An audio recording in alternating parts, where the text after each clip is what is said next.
I'll tell you. I am the oldest born of 10 siblings to my mother and father, Henry Irving and Eliza Taylor. I'll tell you my last name soon. I was born in 1852, before my parents were freed from slavery and settled in Oberlin, Ohio in 1856. Now, many of the people living there were freed just as we were. However, so many others were fugitives and running for their freedom.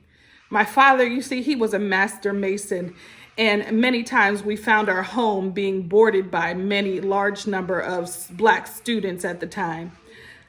I graduated from college, yes, college, and began teaching in Chillicothe, Ohio. On September 21st, 1864, I applied for a position in Virginia, in Norfolk to be exact, at a school for black children. On October 7th, 1864, E.H. Fairchild, principal of Oberlin's College Preparatory Department, where I graduated from, wrote a recommendation for an appointment for the American Missionary Association as a teacher among the freedmen. In this letter, he described me as a light quadroon, a graduate of this college, a superior scholar, a good singer, a faithful Christian, and a genteel lady. Can you believe he said all of that about me? And even said that I was worthy of the highest, yes, pay for women at that time. Can you believe it? All that for me. Whew. In 1865, I became an assistant to Fanny Jackson Coppin at Philadelphia's Institute for Colored Youth. Now, you may know it today as Cheney University of Pennsylvania.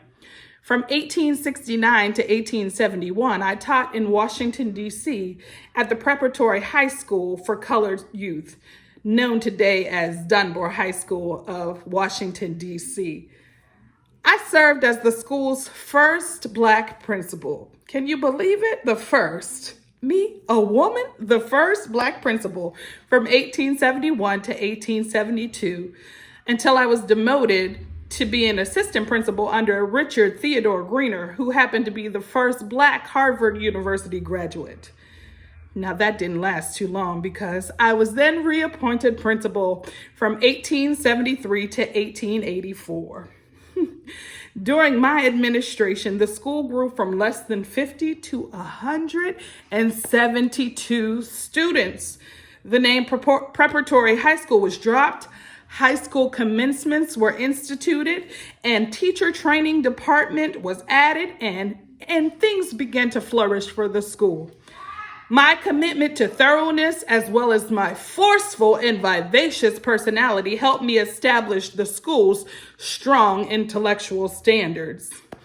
I continued to teach at the high school until the very day I died. You may ask, did I ever wed or have any children? Well, no, I never wed. And children, I had hundreds of them. In my lifetime, I was quite the humanitarian and was active in many organizations. I devoted time and money to Black institutions and institutes in Washington, D.C. I cooperated heartily in the sustaining the home of the aged and infirmed colored people in the city and other kindred organizations.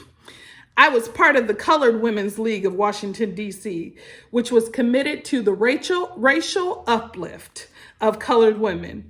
The group focused on kindergarten teacher training, rescue work, and classes for industrial schools and homemaking.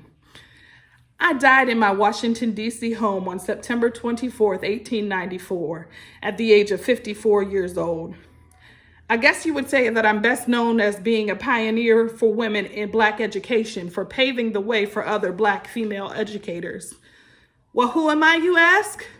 I am Mary Jane Patterson, the first Black woman to graduate from a 4-year college.